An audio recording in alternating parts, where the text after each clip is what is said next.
Waktunya aku pulang kerja. Sesampainya di rumah, Rizky belum ada di rumah.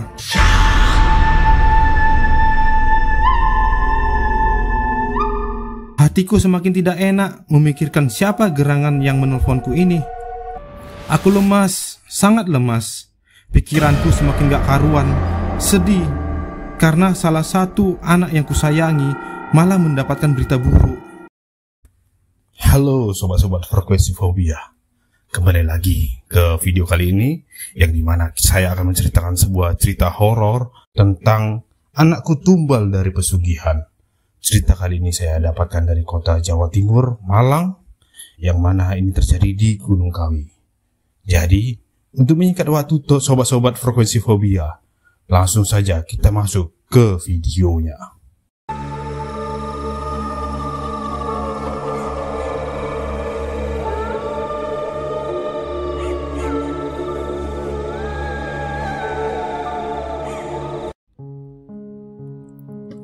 Aku adalah ayah dari 2 anak. Satu anak laki-lakiku berumur 24 tahun, satu lagi anak perempuanku masih berusia kelas 1 SMA. Kisah yang aku ceritakan adalah kisah tentang putra pertamaku. Ia bernama Rizky. Ia sangat menyukai mendaki gunung dari masa SMA. Saban minggu setiap kali liburan sekolah hingga libur kuliah, Rizky dan teman-temannya kerap berpergian mendaki gunung. Aku tak begitu memperhatikan kegiatan anakku. Yang aku tahu, tak ada hal yang lain yang disukai oleh Rizky kecuali mendaki gunung. Ia adalah seorang pendaki, bahkan ia kerap menjadi pemimpin kru untuk teman-temannya yang baru saja mendaki gunung.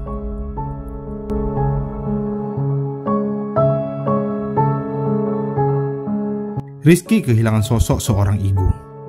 Saat istriku meninggal pada waktu melahirkan putri keduaku, saat itu Rizky masih duduk di bangku sekolah dasar. Karena itulah, ia sangat membenci adiknya sendiri. Aku bukannya tak berbuat apa-apa atas kebencian Rizky. Aku kerap mempertemukan mereka berdua dan mendamaikannya, tapi tak ada itikat baik dari Rizky maupun putriku untuk berdamai untuk menyelesaikan permusuhannya. Meskipun demikian, kedua anakku, kedua-duanya adalah milikku pada saat ini. Aku tetap mencintai mereka. Aku tahu aku adalah sosok ayah yang buruk. Aku tidak punya kemampuan seperti istriku yang bisa dekat dengan anak-anakku. Yang bisa aku lakukan hanya mencari uang dan uang. Barangkali hal itu membuat jarak antara aku dan anak-anakku menjadi sangat jauh. Mereka tak pernah cerita apapun kepadaku. Mereka menemuiku hanya saja pada saat mereka membutuhkan uang. Walaupun aku merasa sedih karena hal itu, setelah menerima apapun keputusan anakku, selama aku dapat membahagiakan mereka, meski hanya melalui uang saja, aku tetap akan melakukannya.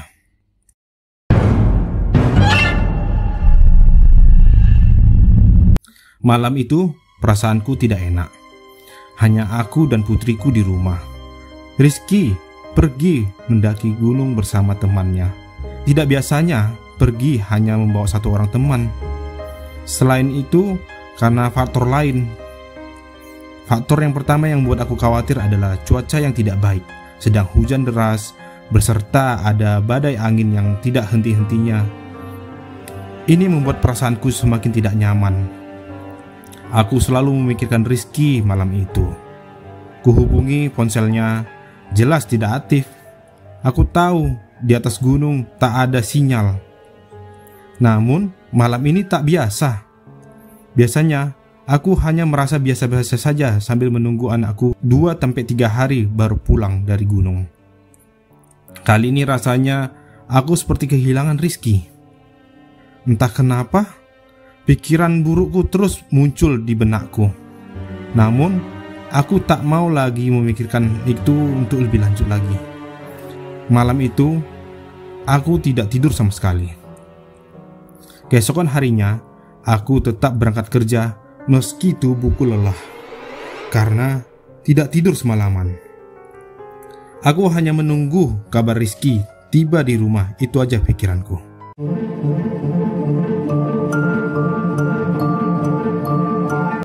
Sore menjelang, waktunya aku pulang kerja. Sesampainya di rumah, Rizky belum ada di rumah. Aku bertanya kepada putriku, ia menjawab, "Aku tidak tahu ya." Dengan nada ketus, ia menjawab pertanyaanku. Ku telepon berkali-kali ponsel Rizky dengan temannya itu, tetapi tak ada jawaban. Aku semakin khawatir, pikiranku berkecamuk. Apakah ini benar-benar soal Rizky atau hanya benakku saja yang sedang kacau hari ini? Hingga tiba jam 9 malam, sebuah nomor telepon yang tak ku kenal tiba-tiba menelponku. Hatiku semakin tidak enak memikirkan siapa gerangan yang menelponku ini. "Halo, benar dengan Pak Budi. Tinggal di alamat ini," kata seseorang yang menyebutkan nama dan alamatku. "Iya benar, itu saya dan siapa ini?" Aku menjawab. "Pak, kami dari kepolisian ingin menginformasikan bahwa ditemukan jasad yang tidak dikenal di Gunung Kawi dengan membawa KTP atas nama Rizky Afandi." Seketika tubuhku lemas, lututku bergetar, aku pun tertunduk lesu. Aku berlutut entah kepada siapa. Aku lemas, sangat lemas. Pikiranku semakin gak karuan, sedih karena salah satu anak yang kusayangi malah mendapatkan berita buruk. Dalam pikirku, ya Allah, cobaan apa lagi ini? Kenapa begini? Padahal mereka sudah duluan ditinggalkan oleh istri tercintaku. Aku gak kuat menghadapi masalah ini. Meskipun demikian, aku tetap optimis. Barangkali itu bukan Rizky, anakku. Meskipun jasad itu membawa KTP putraku, aku tetap yakin itu bukan anakku. Dan anakku tidak apa-apa. Itu dalam pikiranku. Lalu orang yang menelpon aku itu berbicara kembali. Pak, halo Pak, halo. Jika Bapak mengenali orang yang sesuai KTP yang kami temukan, silakan Bapak datang ke lokasi ini. Polisi lawan bicaraku ditelepon, kemudian memberikan alamat lengkapnya melalui WA. Seketika ku ajak putriku pergi menuju lokasi. Aku ingin cepat-cepat memastikan apa yang sebenarnya yang terjadi pada anakku dan apakah anakku selamat atau tidak.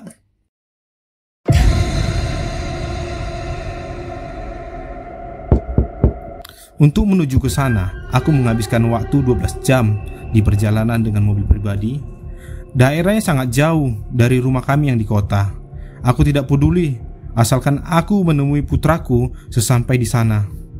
Fajar belum saja menyingsing. Kudatangi kantor polisi setempat dan menanyakan kasus ini lebih lanjut. Polisi yang ada di tempat saat itu mempersilahkan aku menunggu.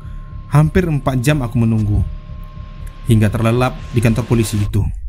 Sekitar jam 9 pagi, tibalah satu orang polisi yang mengaku menelponku kemarin. Lalu membawa kami pergi ke rumah sakit. Di sana kulihat teman Rizky yang sedang dirawat di salah satu ruangan.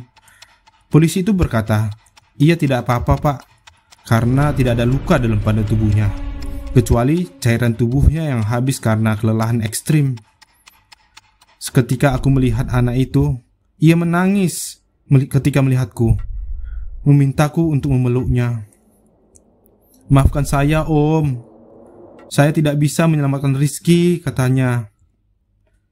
Mendengar ucapannya, aku kembali tersungkur, hampir saja pingsan. Namun, kukuatkan kakiku lagi agar aku tetap bisa mendengar cerita tentang Rizky.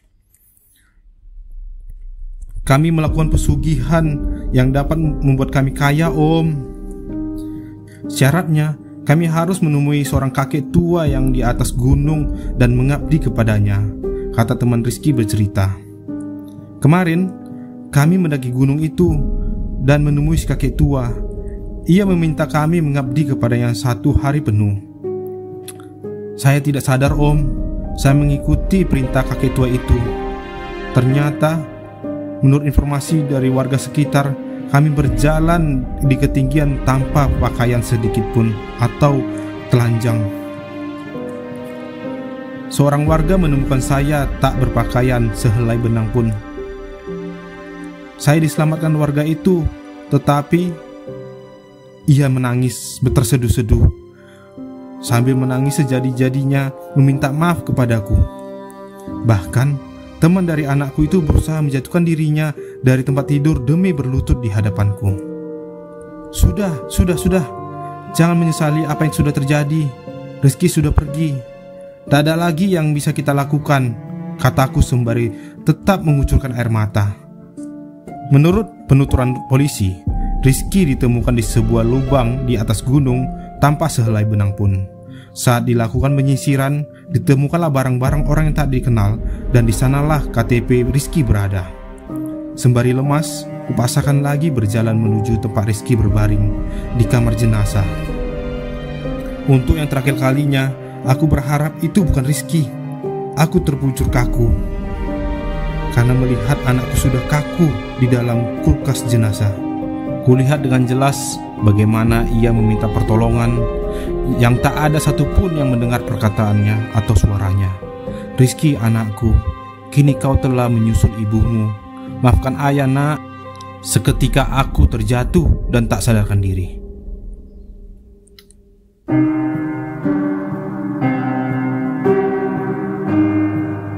Setelah meredakan kesedihanku, aku mulai mengajak bicara teman anakku. Nama teman anakku ialah Ian.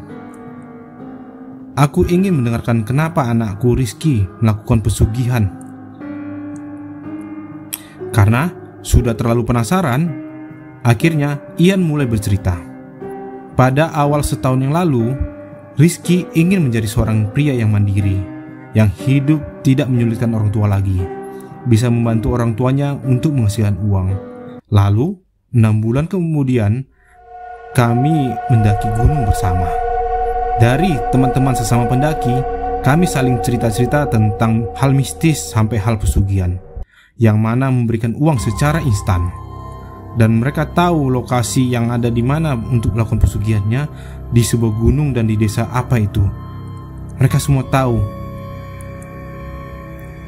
Awal cerita, kami berdua terlilit hutang. Itu terjadi karena kami ingin membuka usaha kecil-kecilan dengan Rizky, Om. Ini 1 tahun sebelum kejadian mendaki gunung. Mereka berpikir, bagaimana membuka usaha kalau tidak ada modal, karena harus membeli mixer kopi, meja, dan bangku. Lalu, Ian memberanikan diri untuk menjual motornya untuk mencari modal. Namun karena Rizky tidak berani untuk menjual motornya, karena katanya motor itu adalah pemberian dari orang tuanya waktu ia ulang tahun di usia 20. Jadi Rizky meniatkan untuk mendapatkan modal dengan cara melakukan pinjaman online. Dengan syarat mereka berdua akan menutupi hutang dengan cicilan. Mulailah terkumpul semua dana sebesar 50 juta pada saat itu. Kami mulai senang dan mulai berpikir untuk menjalankan bisnis, yang mana ke warung kopi ini kami akan mendirikannya di halaman rumah yang luas milik Ian, serta tidak memerlukan izin orang tua lagi, karena 2 tahun yang silam orang tuanya Ian sudah meninggal akibat kecelakaan, sehingga Ian tinggal sendiri, apalagi berhubung ia adalah anak tunggal. Jadi karena lokasi sudah ada untuk membuka warung kopi, kami langsung bersiap untuk membeli semua keperluan. Singkat cerita, 1 bulan pun berlalu. Ternyata pengunjung sepi, sedangkan cicilan dari uang pinjaman kami harus kami lunasi. Jadi kami mulai untuk mengambil sisa modal yang kami simpan yang selama ini untuk menutupi cicilan itu. Lalu 3 bulan berlalu. Modal kami yang kami simpan mulai habis, karena pendapatan dari warung kopi yang kami dirikan ini sangat minim. Kami memberanikan diri untuk melakukan pinjaman online lagi, yang mana ini bisa untuk menutupi cicilan yang sebelumnya. Lanjut, 4 bulan berikutnya, kami bingung untuk bagaimana cara menutup dana untuk cicilan berikutnya. Karena kami sudah punya 2 cicilan, kami khawatir dengan cicilan itu yang terus datang, terus memberikan tagihan kepada kami. Terbersit sebuah ide yang mana kami ingin mendapatkan uang secara instan. Apakah kita harus melakukan pesugihan? Teringat sewaktu berkemah di gunung, yang mana kami bertemu sesama pendaki. Mereka menceritakan soal pesugihan, dan mereka tahu lokasi pesugihan itu. Karena kami berdua sudah tidak memiliki jalan keluar lagi. Karena khawatir dan panik akan cicilan yang sudah datang tiap bulannya, kami mencari nomor pendaki itu, mencari nomor WA. Karena sewaktu mendaki, kami sempat bertukaran nomor WA. Singkat cerita, kami menghubungi teman pendaki itu. Kami ngobrol basa-basi dulu sebelum menyampaikan tujuan kami. Sekitar 15 menit bercerita, Rizky mulai memberanikan diri untuk menyampaikan tujuan kami melakukan pesugihan, agar kami bisa mendapatkan uang secara instan untuk menutupi cicilan dari warung kopi kami yang sudah kami bangun. Lalu kami janjian sebulan lagi untuk bertemu. Setiba di Malang, Jawa Timur, titik berkumpul di sebuah desa, kami bertemu dengan pendaki itu. Lalu kami diperkenalkan dengan seorang kakek tua.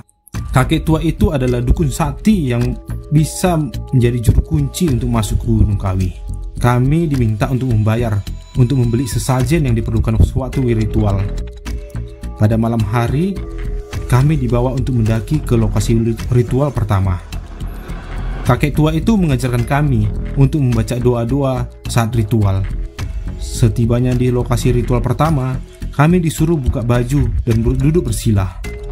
Lalu kakek tua itu menyuruh kami membaca doa yang sudah diajarkan sebelumnya. Setelah 10 menit membaca doa, kakek tua itu membawa sesajen di tangannya dan menepuk pundak kami berdua. Dia mengajak kami untuk pindah lokasi, untuk ke lokasi kedua tanpa busana. Kami ikuti dia dengan langkah hati-hati. Lalu tiba di sebuah kolam yang sekitarnya adalah hutan dan ada satu pancuran air dari bambu. Di sana, kami berdua menatap langit di tengah hutan. Kakek tua itu kembali menyuruh kami untuk membasahi tubuh kami dengan air pancuran dari bambu itu. Sambil kakek tua itu membunyikan lonceng di sekitar kami, seperti memanggil sesuatu. Setelah itu, kami disuruh duduk bersila dengan diperintahkan apapun halangan yang datang, jangan sesekali meninggalkan tempat itu. Tunggu hingga daun dewan daru jatuh tepat di tubuhmu. Ucapan kakek itu sambil menunjukkan alas daun pisang di bawah pohon besar yang diyakini itu adalah pohon dewan daru. Lama sekali kami menunggu. Tiba-tiba kami ketakutan, seperti ada yang memperhatikan kami, hingga keringat turun bercucuran dari kulit pori-pori kami. Hingga sosok tubuh besar itu berambut panjang dan bermata merah mendekati kami berdua. Karena ketakutan, kami lari terus sampai tidak sadarkan diri. Aku tersadar karena pertolongan ibu-ibu yang menghalangi kami untuk berjalan entah kemana tujuan kami. Tiba-tiba dari luar terdengar suara ibu-ibu yang nimbrung dengan pembicaraan kami. Sontak aku kaget.